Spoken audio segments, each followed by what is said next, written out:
안녕하세요. 오늘도 사연살롱을 찾아주셔서 감사합니다. 옛말에 10손가락 깨물어 안 아픈 손가락 없다고 하잖아요. 저는요, 그 말에 절대 동의 못해요. 제가 당하고 살아온 것만 봐도 말도 안 되는 소리라고 생각하니까요. 저는 이남 1녀 중 둘째로 태어났어요. 위로 4살 많은 오빠가 있고 아래로 3살 적은 남동생이 있는데 남자 형제들 사이에 껴서 정말 고생 많이 하고 살았거든요. 제가 그렇게 산 데는 저희 친정엄마 영향이 컸어요. 다 똑같이 당신 배 아파서 낳은 자식인데도 아들과 딸을 어찌나 차별하며 키우셨는지. 저는 결혼하기 전까지 집에서 닭다리를 먹어본 적이 한 번도 없을 정도였다니까요. 제가 번 월급으로 사간 삼계탕 재료인데도 정작 다리는 오빠와 남동생 차지였어요. 그깟 먹을 거 하나 가지고 뭘 그렇게 난리냐고 하실지 모르겠지만 그건 몰라서 하는 소리예요. 사람이 가장 서러운 때가 먹는 거 가지고 차별당할 때거든요. 남이 그러면 그나마 화는 나도 가슴에 상처는 안 입지만 다름 아닌 내 부모가 그럴 때는 정말이지 가슴에 지울 수 없는 상처가 생긴답니다.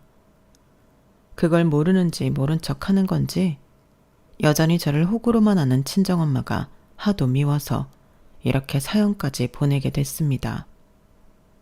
그래도 그렇지 어떻게 공개적으로 자기 엄마 흉을 볼 수 있냐고 저를 탓하실지는 모르겠지만 이렇게라도 안 하면 속이 썩어 문드러질 것 같아서 욕먹을 각오하고 사연을 적습니다. 제가 어릴 때 저희 부모님은 대학교 근처에서 떡볶이집을 하셨어요. 말이 떡볶이집이지 제육덮밥부터 김치볶음밥, 찌개 종류까지 온갖 메뉴까지 하셨기 때문에 가게는 늘 손님들로 북적였어요. 그 바람에 부모님은 늘 눈코 뜰 새 없이 바쁘셨고 자연스레 집안일은 딸인 제가 도맡아 하게 되었어요. 아빠와 함께 밤늦게까지 가게 일을 하시는 엄마가 집안일까지 하시기는 힘들었으니까요. 어릴 땐 그저 엄마를 도와서 뭐라도 돕고 싶어서 했던 일이었는데 언제부턴가 당연한 일처럼 되어버리더군요. 그러다 머리가 조금씩 커가고 방과 후에 친구들과 몰려다니는 재미를 알고부터는 조금씩 불만이 쌓이기 시작했어요. 오빠랑 동생은 손 하나 까딱 안 하고 자기들 놀 거 다 놀고 있는데 왜 나만 학교가 끝나면 바로 집으로 달려와 오빠랑 남동생 밥을 차려주고 청소랑 빨래까지 해야 하는 건지 이해가 안 갔거든요. 거기다 그렇게 집안일을 해도 칭찬은커녕 제가 깜빡하고 세탁이 끝난 빨래를 널지 않았다고 꾸지람을 듣거나 집 청소를 제대로 못했다고 혼나기만 했어요. 그럴 때면 그렇게 살아올 수가 없더라고요. 그래서 참다 못해 엄마한테 하소연을 했어요. 오빠랑 동생도 있는데 왜 나만 친구들이랑 놀지도 못하고 집안일을 해야 하느냐고요. 그랬더니 엄마가 뭘 하시는 줄 아세요? 넌 여자고 오빠랑 동생은 남자잖아. 집안일이야 당연히 여자가 하는 건데 뭘 그렇게 생색을 내? 당연한 일 하는 거 가지고. 기집애가 헛바람만 잔뜩 들어서는 툭 하면 밖으로 돌 생각만 하고 넌 어쩜 그렇게 이기적이니? 네가 안 하면 엄마가 밤늦게까지 일하고 집에 와서 집안일까지 해야 하는데 그거 좀 하는 게 그렇게 서운할 일이야?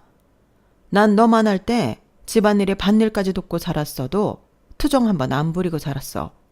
코 깎아 하는 게 그렇게 억울하면 네가 살아. 그럼 되잖아. 제가 바란 건 수고했다, 고맙다 이런 말 한마디였을 뿐인데 엄마는 그런 말을 해주기는커녕 제가 유난을 떠는 것처럼 몰아세우셨어요. 정작 손 하나 까딱하지 않으면서 집을 어지르고 제가 차려주는 밥을 먹고도 설거지 한번 안 하는 오빠랑 동생한테는 저 몰래 용돈도 찔러주시고 운동화도 브랜드 제품으로 사주시면서 말이에요. 제 또래 친구들은 집에서 남녀 차별을 받으며 자라는 애들이 드물어서 특히나 저는 제 처지가 한스럽게 느껴졌어요. 그 나이 때는 친구들과 나를 많이 비교하곤 하잖아요. 저랑 제일 친했던 친구들만 봐도 애들 부모님이 딸이라서 오히려 더 집안일을 안 시키는 집이 많았어요. 결혼하면 집안일을 평생 하고 살 텐데 결혼 전까지는 공주 대접 받으며 살라고 안 시키는 집들도 있었고, 힘쓰는 건 남자가 해야 한다며 오히려 아들들한테 집안일이며 심부름을 시키는 집들도 많았거든요. 하지만 로마에 가면 로마법을 따르라고 저희 집에서는 부모님 말씀이 곧 법이었어요. 그러니 어쩌겠어요. 억울해도 참을 수밖에요. 이런 불리한 상황에서 벗어나는 길은 독립을 하는 것뿐이었어요. 하지만 그마저도 여의치 않더라고요. 저희 집이 지방에 있었다면 서울에 있는 대학에 입학해 자연스레 집을 나을 수 있었겠지만 안타깝게도 저희 집은 서울이었으니까요. 동서남북 어느 곳에 있는 대학에 들어가든 집에서 버스나 지하철로 1시간 안짝이니 무슨 핑계로 집을 나가 살겠어요. 그렇다고 무턱대고 방을 얻어 집을 나오는 것도 불가능했어요. 일단 저한테는 그럴 만한 돈이 없었거든요. 그러니 방법은 딱 하나뿐이었죠. 부모님 그늘을 벗어나 결혼하는 것 말이에요. 다시는 돌아가고 싶지 않은 고3 수험 생활을 이겨낼 수 있었던 것도 따지고 보면 독립에 대한 의지 때문이었어요. 어린 마음에 대학에 들어가면 바로 남자친구를 사귀어서 졸업과 동시에 결혼할 생각을 하고 있었거든요. 참, 세상 물정 모르는 어린애 같은 생각이었죠. 아무튼 대학에 들어가는 건 성공했지만 제가 상상하던 것처럼 여유롭고 낭만이 살아있는 대학 생활은 아니었어요. 당시 부모님이 가게를 확장하시는 바람에 집안 상황이 좀 어려웠거든요.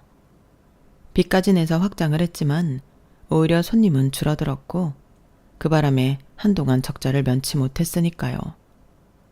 매달 은행 이자 걱정을 하시는 부모님을 보면서 팔자 좋게 캠퍼스 낭만이니 CC니 그런 소리를 할 처지가 아니었죠. 어떻게든 제 학비는 제 손으로 벌어야 했고 거기다 교통비며 밥값 같은 용돈도 제가 직접 해결해야 했어요. 그래서 학기 중에는 과외도 하고 빵집 알바도 했고 방학 중에는 같은 과 동기 소개로 모 기업에서 간단한 자료조사 아르바이트도 했어요. 그러다 그곳에서 지금의 남편을 만나게 되었죠. 당시 남편은 막 대리로 승진한 참이었는데 성격도 좋고 일처리도 확실한 사람이라서 주변 평판이 좋았어요. 사회생활에 대해 잘 모르는 제 눈으로 봐도 확실히 일을 잘한다는 걸 알 수 있겠더라고요. 거기다 필요한 말과 필요하지 않은 말을 잘 구분하는 사람이라서 회사 내에 적이 없었어요. 특히 부장님도 무척 아끼는 게 보이더라고요. 주변에서 하도 인기가 좋아서 그랬을까요? 이상하게 저도 남편한테 눈길이 가더라고요. 사실 생김새만 봤을 때는 그냥 평범한 아저씨인데 말이죠. 그렇게 곁에서 곁눈질로 남편을 살피기만 했었는데 그러다 드디어 제대로 말을 해보게 된 거예요.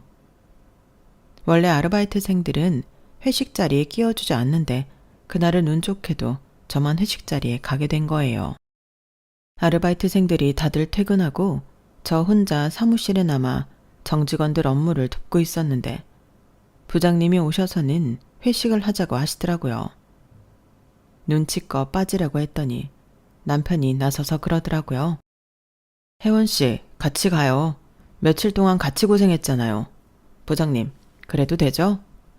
이렇게까지 말하는데 누가 안 된다고 그러겠어요. 부장님은 당연히 그러라고 하셨죠. 그렇게 난생 처음 직장인들의 회식 자리에 가게 되었어요. 사무실에서 볼 땐 눈에 보이지 않는 벽이 느껴졌었거든요. 이들은 정직원이고 나는 그저 2달짜리 아르바이트생이라는 걸 매 순간 느낄 정도로요.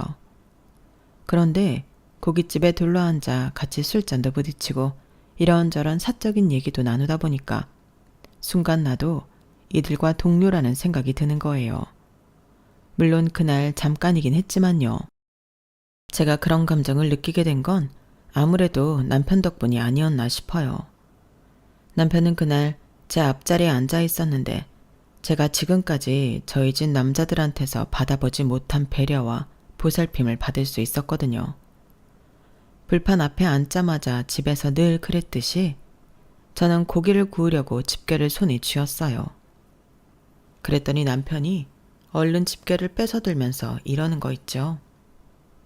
이런 건 남자가 하는 거예요. 혜원 씨는 그냥 맛있게 먹기만 해요.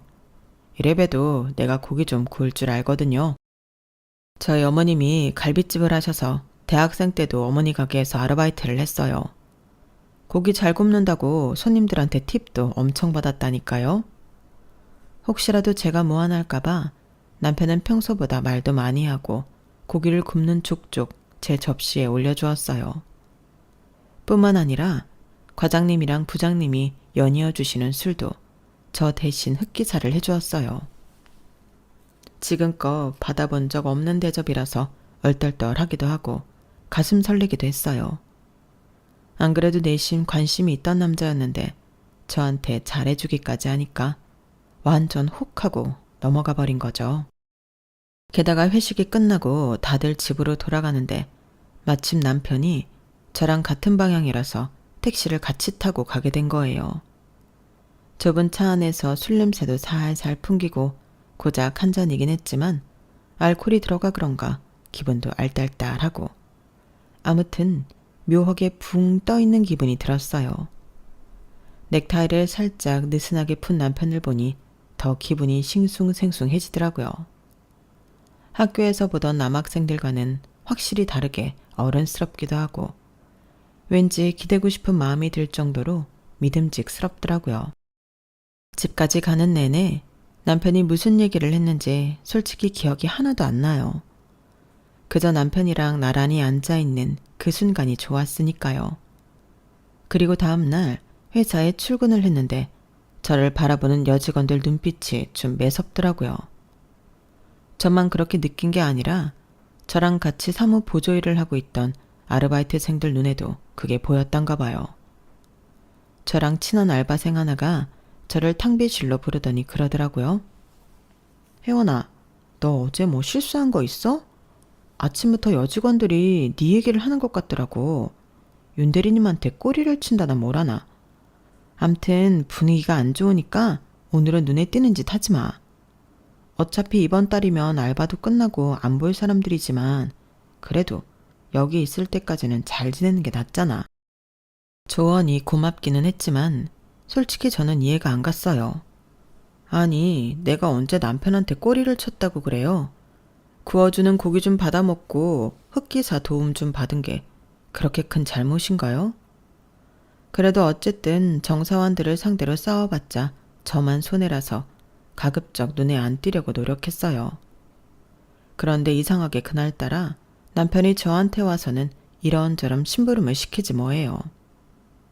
남편이 제자리로 올 때마다 여직원들이 힐끗거리며 우리 둘을 살피는 게 보이는데도 남편은 몰라서 그러는지 알면서도 모른 척하는 건지 신경도 안 쓰는 거예요. 중간에서 저만 죽을 맛이었죠. 그런데 점심시간을 앞두고 남편이 사람들 보는 데서 제게 그러는 거 있죠. 혜원 씨, 내가 오늘 많이 힘들게 했죠. 대신 점심은 내가 살 테니까 이따 점심 같이 먹어요. 그 말에 하마터면 빽 소리를 지를 뻔했어요. 이 남자가 눈치는 엿바꿔 먹었나?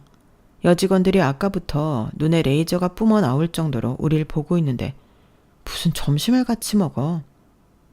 답답한 마음에 속이 안 좋아서 점심을 굶을 생각이라고 둘러댔어요. 그랬더니 이 남자가 글쎄 점심시간에 저 먹으라고 숙취해소제랑 죽을 사왔지 뭐예요. 멀쩡한 속에 숙취해소제와 죽을 먹게 된 저는 안 되겠다 싶어서 솔직하게 말했어요.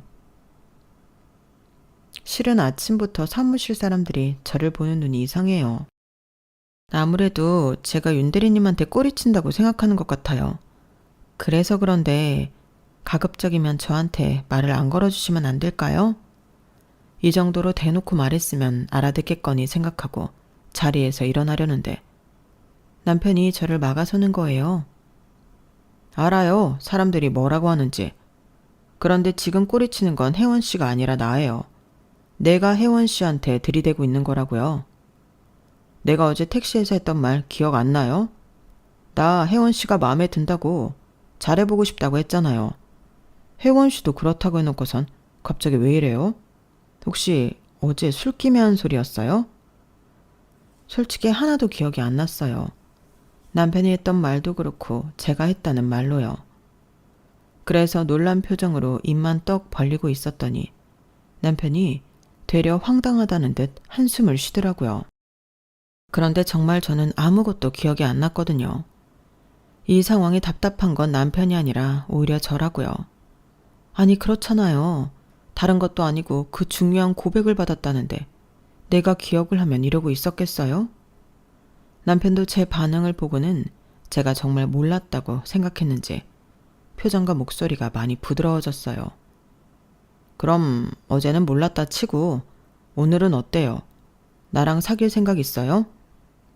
그동안 사람들 앞에서 자기 주장이 강했던 것도 아니고 상대를 불편하게 하는 말은 안 하는 사람이라서 몰랐는데 은근히 저돌적인 사람이더라고요. 제가 불편해하는 걸 뻔히 보면서도 기어이 대답을 들으려는지 꼼짝도 않고 제 앞에 서 있는 거예요. 그래서 생각 끝에 고개를 끄덕였죠. 그랬더니 세상 다 얻은 사람처럼 환하게 웃으면서 밥 먹으러 가자고 그러네요. 그날 회사 근처에서 남편과 함께 밥을 먹는데 밥이 코로 들어가는지 입으로 들어가는지 모를 정도였어요. 결국 알바가 끝나는 그달 말까지 저는 사무실 여직원들의 눈에 가시가 되었어요. 그리고 나중에야 안 사실인데 그때 택시 안에서 남편은 제게 고백 같은 건 하지 않았더라고요. 남편이 지어낸 얘기였던 거죠. 그래도 마음에 품고 있던 남자한테 고백도 받고 사귀게 됐으니 결말은 해피엔딩인 셈이었지만요. 2달간의 아르바이트를 끝내고 더 이상 회사에는 나가지 않았지만 남편과 연애를 하면서 종종 회사 사람들 근황을 전해 듣곤 했어요. 남편이 저랑 사귄다는 사실이 알려진 이후로는 여직원들이 남편한테 관심을 끊었다는 것과 제 남편과 조카 딸을 연결해 주려고 노력하시던 부장님이 우리의 교제 사실을 들으시곤 꽤 심기 불편해하셨다는 것까지 말이죠.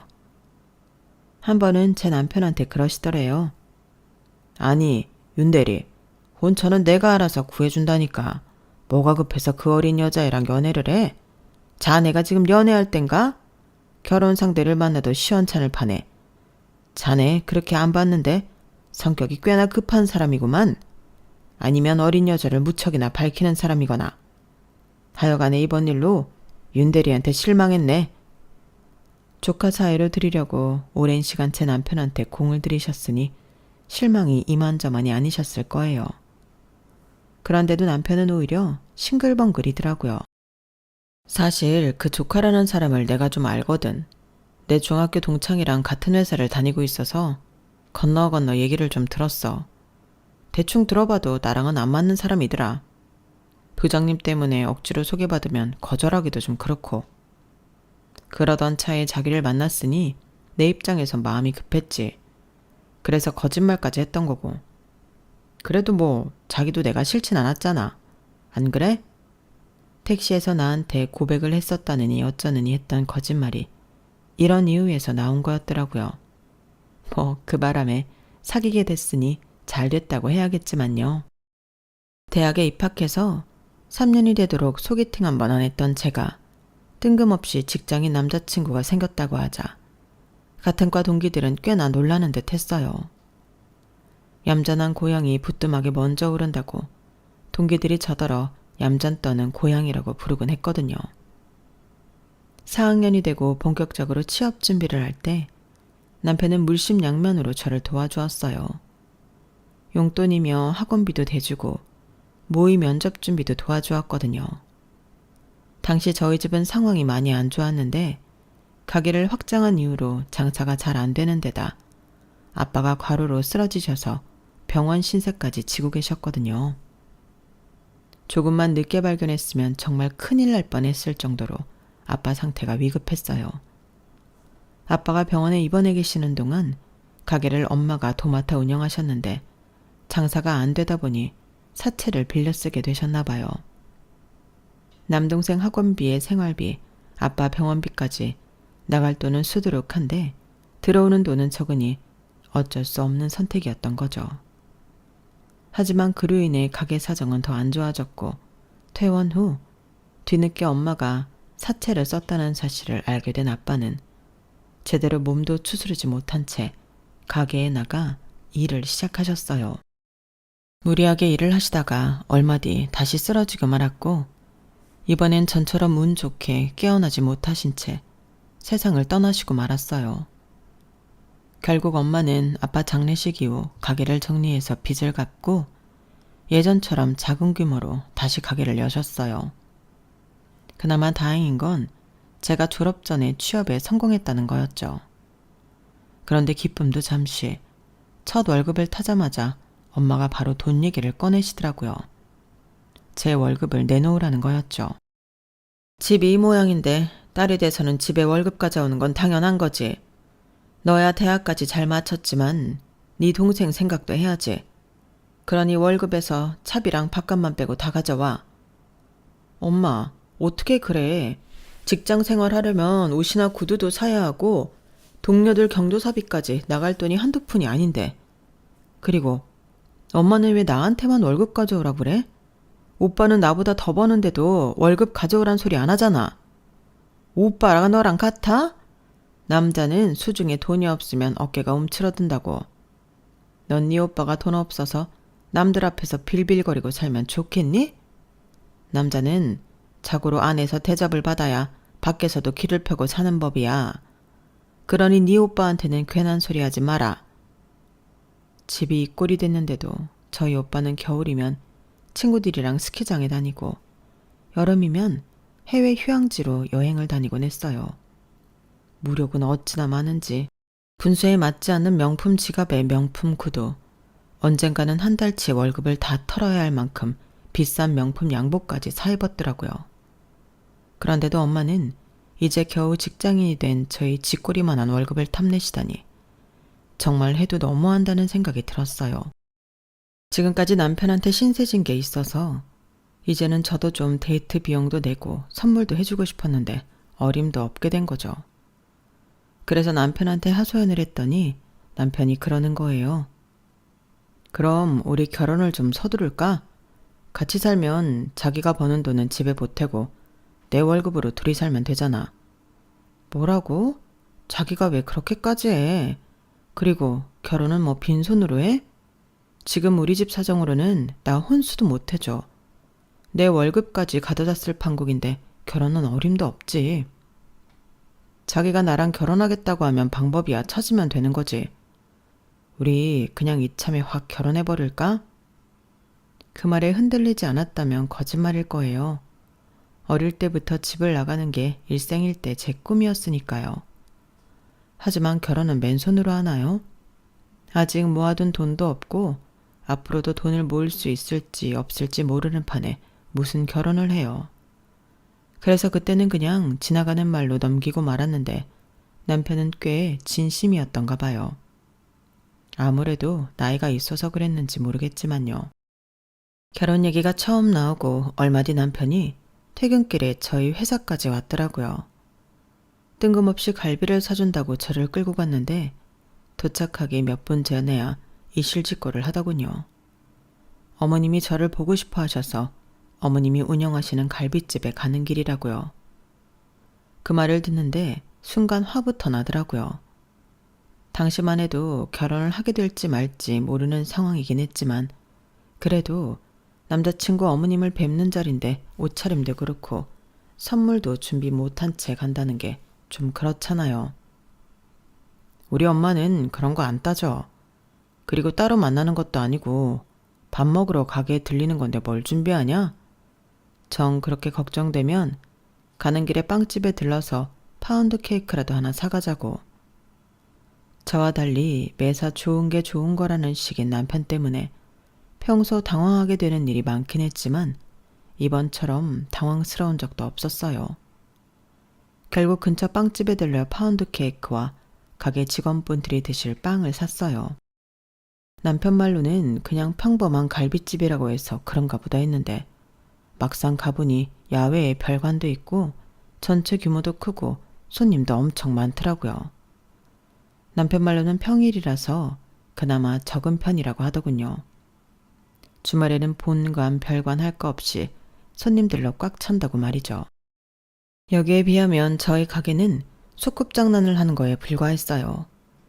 연락도 없이 찾아가는데도 어머님은 놀라시기보다는 무척 반가워하셨어요. 퇴근하고 바로 왔다고 하니까 손수 밥상부터 차려주시더라고요. 제가 밥을 먹는 동안 어머님은 제게서 눈을 떼지 못하셨어요. 직접 구운 고기를 제 밥숟가락 위에 올려주시고 하나라도 더 먹이시려고 반찬을 이것저것 내오시더라고요. 내가 딸이 없어서 그런가? 어쩜 이렇게 다 예뻐 보이나 모르겠네. 밥 먹는데 자꾸 쳐다봐서 미안해요. 안 그러려고 하는데도 다들 모르게 자꾸 눈길이 가요. 남편이 처음 회식 자리에서 그랬던 것처럼 어머님은 다 익은 고기를 제 앞접시에 잔뜩 올려주셨어요. 그래, 식은 언제 올릴 거예요? 우리 애 말로는 당장이라도 결혼식을 올리고 싶다고 하던데. 예식장 잡기 곤란하면 우리 가게 야외에서 하는 건 어떨까요? 식사는 본관에서 하면 되니까. 요즘은 스몰웨딩이 유행이라 그런가? 종종 우리 가게에 결혼식 의뢰가 들어와요. 별관 정원에 조경을 잘 꾸며놔서 그런가 야외 결혼식 하기 괜찮더라고요. 마치 진작부터 생각해 두신 것처럼 어머님께서는 결혼식에 대한 세세한 구상까지 전하시며 제 반응을 살피셨어요. 그러자 남편은 맞장구를 치며 엄청 좋아하더라고요. 요즘은 예식장 잡기도 힘들다는데 여기서 하면 일정 잡기도 편하고 따로 돈도 안 들고 좋잖아요. 어머, 너무 내 생각만 하는 건가? 젊은 사람들은 이런 데서 하는 게 싫을 수도 있는데 말이에요. 어머님은 혹시라도 제가 싫다고 할까봐 지레 걱정을 하셨어요. 솔직히 제가 싫을 이유가 없었죠. 어머님 말씀대로 돈도 안 들고 날짜도 우리 편히 가보며 잡을 수 있는걸요. 게다가 어머님이 왜 이곳에서 하라고 하시는지 그 이유도 알고 있고요. 제가 결혼 자금이 없다고 했던 걸 아들한테 전해드리시곤 어떻게든 부담을 지우지 않으시려고 그런다는 걸 제가 왜 모르겠어요. 남편도 그렇고 시어머니도 그렇고 저를 배려해주는 마음이 제 부모 형제들보다 훨씬 나았어요. 그 마음을 알기에 저도 자꾸만 결혼을 하는 쪽으로 흔들리더라고요. 이런 사람들과 가족이 되면 얼마나 좋을까 하는 생각에 말이죠. 그래서 두 눈 꼭 감고 남편 뜻대로 결혼을 하기로 마음먹었어요. 신혼집은 어머님이 살고 계신 집을 리모델링해서 살라고 하시더라고요. 아들을 장가 보내고 나면 어머님 혼자 그 큰 집에서 살기 그렇다면서요. 어머님은 가게 근처에 작은 집을 따로 알아보시겠다고 하길래 그럴 거 없이 같이 사시자고 했어요. 돈 한 푼 없이 맨몸으로 시집가는 주제에 어머님을 내쫓고 그 집에서 사는 게 마음에 걸렸거든요. 처음엔 한사코 거절을 하시던 어머님도 저랑 남편이 계속해서 졸랐더니 결국엔 못 이기시는 척 그러기로 하셨어요. 대신 함께 사는 집이니 혼수는 따로 해올 거 없이 어머님이 해주시겠다고 하시더군요. 염치 없는 건 알지만 저로서는 당장 가진 게 없었기 때문에 넙죽 받기만 했네요. 이미 결혼식부터 살집까지 다 준비를 한 채 엄마한테 결혼하겠다는 말을 꺼냈어요. 당연히 엄마는 펄쩍 뛰셨죠. 그런데 그 이유가 참 어이가 없더라고요. 그럼 막내 대학 등록금은 어쩌고?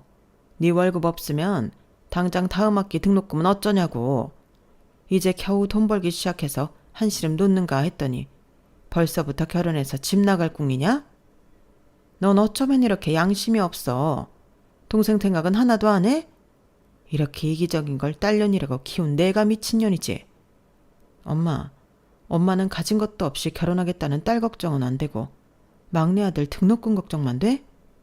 애초에 그걸 왜 내 월급으로 내야 되는 건데. 오빠는 지 쓸 거 다 쓰고 사는데 왜 내 월급은 내가 아니라 막내를 위해서 써야 하느냐고. 나 지금까지 살아오면서 엄마한테 서운했던 거 한두 번이 아니야. 초등학교 다닐 때부터 나 집안일 하느라 친구들이랑 놀러도 못 다녔어. 그때도 오빠랑 막내는 자기들 할 거 다 하고 살았다고. 왜 매번 나만 희생하고 살아야 하는 건데? 왜 엄마한테 나는 깨물어도 안 아픈 손가락인 거냐고. 왜 벌써 결혼할 생각을 하냐고 그랬지. 이래서 엄마가 나를 자식이 아니라 써먹을 도구로만 생각하니까 그러는 거라고. 엄마가 반대해도 나 결혼할 거야. 우리 식구들이랑 다르게 날 가족으로 받아주고 위해주는 사람들이랑 같이 살 거라고. 그러니까 내 결혼 방해할 생각 하지 마. 그렇게 엄마의 반대에도 불구하고 저는 결혼을 감행했어요. 결혼 후에도 동생 등록금을 책임지겠다는 약속을 하고서야 엄마는 결혼식장에 참석해 주었어요. 결혼하고 이듬해 출산을 하면서 육아휴직에 들어가게 되었는데 다행히도 그때 마침 남동생이 군입대를 하게 돼서 얼마나 다행이었나 몰라요. 저희 엄마 성격에 휴직 중이라고 해서 친정에 돈 못 보내는 걸 봐줄 리 만무하니까요. 솔직히 남편과 시어머니는 제가 회사를 그만두고 육아에만 힘쓰길 바라셨어요. 어머님 가게에서 벌어들이는 돈만 해도 우리 식구가 돈 걱정 없이 살 정도는 되니까요. 하지만 제가 그럴 수 없었던 건 친정에 보내는 돈 때문이었어요. 남동생이 대학만 졸업하면 그때는 정말 회사를 그만두겠다고 생각하며 버텨가 나갔던 거죠. 직장 생활을 하며 자식을 키우는 여성분들은 어린 자식을 떼놓고 출근하는 순간이 얼마나 지옥 같은지 잘 아실 거예요. 엄마랑 떨어지기 싫어서 저만 보면 고사리 같은 손으로 옷자락을 꼭 치는 걸 볼 때마다 가슴이 무너지곤 했거든요. 그렇게 어린 자식 가슴에 상처를 주면서까지 직장 생활을 했던 저였는데 그 말로는 배신뿐이었어요. 세월이 흘러 남동생도 대학을 졸업하고 결혼해서 자식을 키우는 나이가 되었어요. 오빠는 제가 결혼하고 2년 뒤에 결혼해서 자식 없이 살고 있고요. 그런데 재작년 가을이던가요? 작은 올케가 웬일로 제게 전화를 했더라고요. 언니, 어머님 정말 이상한 거 아세요? 아니, 아주버님은 집도 있고 처가에 돈도 많아서 살만한데도 굳이 어머님 집을 아주버님한테 주는 이유가 뭐래요? 솔직히 우리는 집도 전세고 애도 있잖아요. 그런데 꼴랑 돈도 안 되는 가게 물려주시는 걸로 퉁치시려 들더라고요. 같은 아들인데 장남이랑 처남을 이렇게 차별해도 되는 거예요? 그 말을 듣는데 헛웃음이 났어요. 그러니까 엄마가 사시는 집을 오빠한테 주고 가게는 막내한테 줬다는 얘기잖아요. 작은 올케는 그마저도 성에 안 찬다고 저한테 고자질하러 전화한 거고요. 지금까지 친정에 돈을 지지고 살아온 저는 정작 10원짜리 동전 하나 못 받았는데 말이죠. 그래서 한마디 했더니 올케가 정색을 하며 그러네요. 어머머? 언니 지금 우리 그이 대학 등록금 좀 내줬다고 생색내시는 거예요? 아니 그게 언제적 일인데 아직까지 마음에 담고 계세요. 그리고 아주버님이랑 언니는 부모님 덕보고 살았잖아요. 우리 그이만 집이 어려워지는 바람에 고생한 거 다 아는데 그깟 걸로 생색을 내시니까 듣기 좀 그러네요. 전화 끊을게요. 괜히 언니한테 전화했다가 기분만 더 상했어요. 이렇게 전화를 끊고 난 이후로 올케는 제게 다시는 연락을 하지 않았어요. 오빠네는 원래부터 저를 비롯해 동생네랑도 연락을 잘 안 하고 살았고요. 말로는 잘 사는 처가 식구들하고만 교류하며 산다고 하더라고요. 원래 오빠는 돈 앞에서는 부모도 형제도 없는 사람이라서 놀라울 것도 없었어요. 그런데 그렇게 2년이 흐른 지금 황당한 일이 벌어진 거예요. 두 아들한테 전 재산을 다 넘겨줬던 엄마가 저희 집에 찾아와서 난동을 부리지 뭐예요. 그날은 집에 시어머니 혼자 계셨는데 저희 엄마가 옷가방을 들고 찾아와서는 다짜고짜 앞으로 이 집에서 살겠다며 시어머니한테 이러셨다는 거예요. 사돈, 지난 10년 동안 내 딸이 사돈 모시고 살았으니 이젠 내 차례 아닙니까? 하나뿐인 내 딸 자식 사돈이 부려먹고 살았으면 이제 저한테 양보하실 때도 된 거 아니냐고요. 사돈이야 가게 장사도 잘 되니 먹고 사는 게 문제겠어요? 하지만 저는요, 이제 집도 절도 없는 처지라서 여기 아니고서는 갈 데가 없답니다. 그러니 그 방은 나한테 넘기시고 사돈은 따로 살지 말아보세요. 그리고 시어머니 침대에 대자로 누워서는 꿈쩍도 않으신 거예요. 시어머니 전화를 받고 뒤늦게 달려온 저는 시어머니 침대를 차지하고 있는 엄마를 보고는 입이 떡 벌어졌어요. 엄마, 여기서 뭐 하는 거야? 빨리 일어나. 도대체 왜 이러는 거냐고. 그러자 엄마는 벌떡 일어나며 그러시는 거예요. 왜 이러긴? 아들 자식들한테 버림받고 내 딸년이랑 살려고 왔다. 왜? 그러면 안 돼? 너도 나 버리고 돈 많은 시어머니만 모시고 살 생각이냐? 아휴, 내가 자식을 헛기웠지. 늙음하게 자식들한테 버림받고 길바닥에 나 앉을 줄 누가 알았겠냐고. 아우, 서러워라. 아우, 내 팔자야. 엄마는 애처럼 서럽게 엉엉 울면서 주먹으로 가슴을 치셨어요. 그리고는 오빠와 동생이 엄마 재산만 빼먹고 딸네 집에 가서 살려며 내쫓은 일을 세세하게 털어놓았어요. 집만 주면 엄마를 모시고 살겠다고 했던 오빠와 가게만 물려주면 엄마 노후는 자신이 책임지겠다고 했던 동생은 둘이 짝이라도 한 것처럼 약속을 지키지 않았다고 하더군요. 그런 아들들한테 야속하긴 했지만 어떻게든 혼자 힘으로 살아보려고 식당 설거지를 하며 사려보러 발버둥 쳤지만 류마티스가 심해져서 더는 일을 못하게 됐다고 하셨어요. 그럼 왜 진작 나를 찾아오지 않았냐고 했더니 오빠랑 동생한테 전 재산 물려준 거 들킬까봐 그랬다네요. 저는 진작부터 알고 있었는데 말이죠. 네가 알면 네 오빠랑 막내한테 찾아가 네 목 떼어달라고 그럴 거 아니야. 법적으로 소송을 걸겠다고 할 수도 있고. 그러니 어떻게 너한테 연락을 하겠니?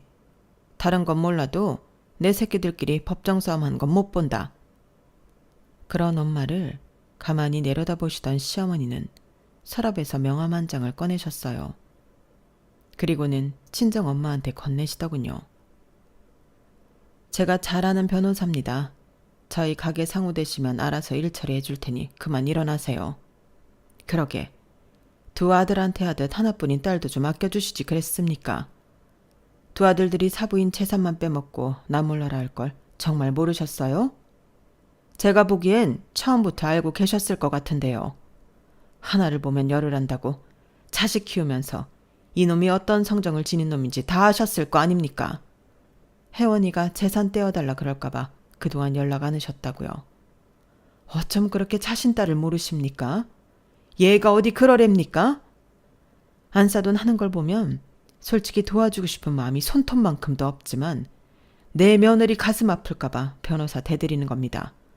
가서 아들들한테 뺏긴 집이랑 가게 되찾으시고 다시는 내 며느리 가슴에 못질하지 마세요. 사부인 재산 안 주셔도 됩니다. 내 며느리한테는 내가 내 재산 떼어줄 테니까요. 대신 이 집에서 나가기 전에 며느리한테 사과는 하세요. 딸 자식 가슴에 수없이 못 박은 거, 두 아들이랑 차별해서 눈물 흘리게 만든 거 하나도 빠짐없이 사과하시라고요. 늘 온화한 모습만 보이시던 시어머니는 그날만큼은 사나운 호랑이처럼 저희 엄마를 다그치셨어요. 그 기세에 눌려서 그랬는지 아니면 뭔가 깨달은 게 있어서 그랬는지 엄마는 눈물을 글썽이며 제게 사과를 하셨어요. 그 모습이 안쓰럽기는 했지만 그렇다고 지금까지 살면서 엄마한테 받은 차별의 상처가 아물지는 않더라고요. 상처가 너무 깊어서 그런지도 모르겠네요. 그날 엄마는 그 길로 나가서 어머님이 알려준 변호사를 찾아가셨어요. 그리고 얼마 뒤 엄마와 두 아들 간의 법정 싸움이 시작되었어요. 평생 두 아들을 애지중지하던 엄마가 그 아들들을 상대로 법정 싸움을 하다니 상상도 안 되는 일이었지만 그래서 더 기분이 묘하더라고요. 왜 이렇게까지 됐을까 하는 안타까움도 있지만 한편으로는 쌤통이다 싶었어요. 아직 판결은 나지 않았지만 남편 말로는 어머님이 재산을 되찾으실 수 있을 거라고 하는데 그렇게 된다고 해도 저는 신경 안 쓰고 살려고요. 엄마 재산에 관심도 없을 뿐더러 저를 자식으로 생각지도 않는 사람한테 신경을 쓰고 싶지 않거든요. 차라리 친정 엄마보다도 저를 더 아껴주시는 시어머니 생각을 해드리는 게 나으니까요. 엄마가 아들들과 저를 차별했던 것처럼 이제는 저도 엄마를 시어머니와 차별할 생각이에요. 당해봐야 자신이 얼마나 잘못했는지 잘 알게 될 테니까요. 지금까지 제 사연을 들어주셔서 감사합니다. 소중한 가족들과 항상 행복하세요. 여러분, 사연 댓글에 응원과 현명한 조언 부탁드려요. 좋아요와 구독은 저에게 큰 힘이 됩니다.